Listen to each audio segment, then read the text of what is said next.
Çınar'la sahil keyfi. Bekle ama beni.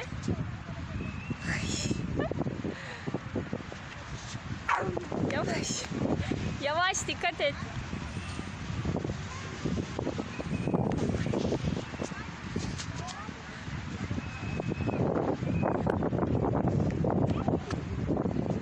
Yavaş yavaş. Dikkatli ol. Dikkatli ol. Ben seni habire uyar mıyım ama Çınar? Evet, sahilimizin manzarası.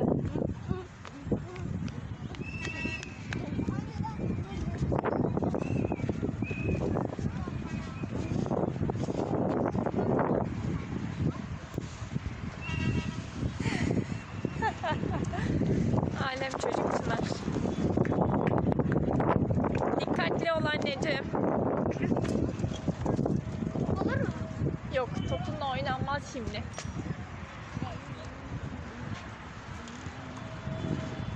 Ama o top kaybolursa ne yapacağız?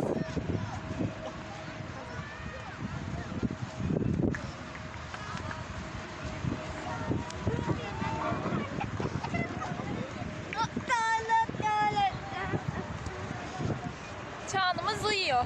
Evet. Sahile indiğimizden beri uyuyor. Biz hazırlığımızı yaptık. Daha sonra sahil kenarına indik. Burası tam sahil. Tabii biz biraz iç tarafa oturduk. Orada yemeğimizi yedik. Karnımızı doyurduk. Ve şimdi yürüyüş zamanı. Çağan'ımız uyuyor. Çınar'la dolaşıyoruz.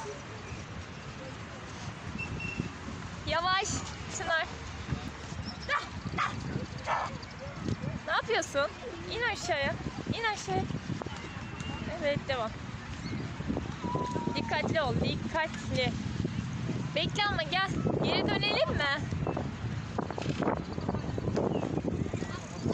Aa Çınar, kedi evi varmış burada bak.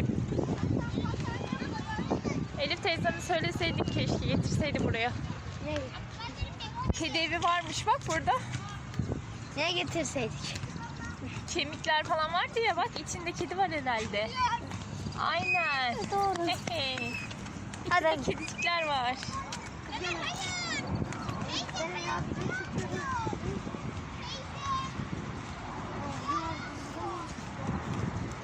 Çınarcık topunu çok sevdi. Bırakmıyor elinden.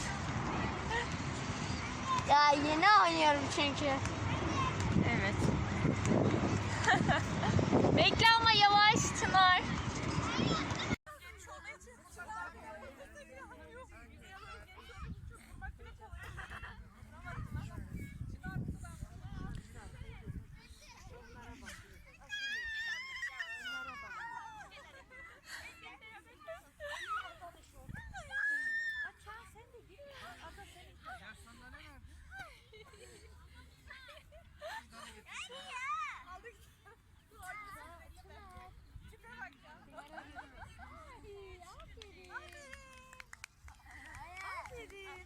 Gel. Adaya aferin. Kız buraya gel.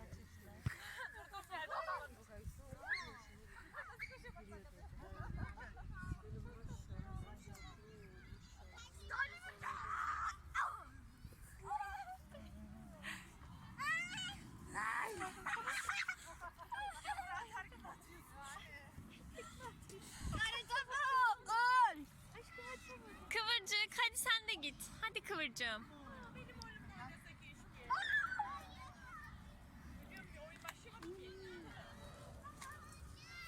Güzellik anneciğim. Güzellik anneciğim. Tabak su hikayemi şey bırak. Kalp baksana. Hikayemi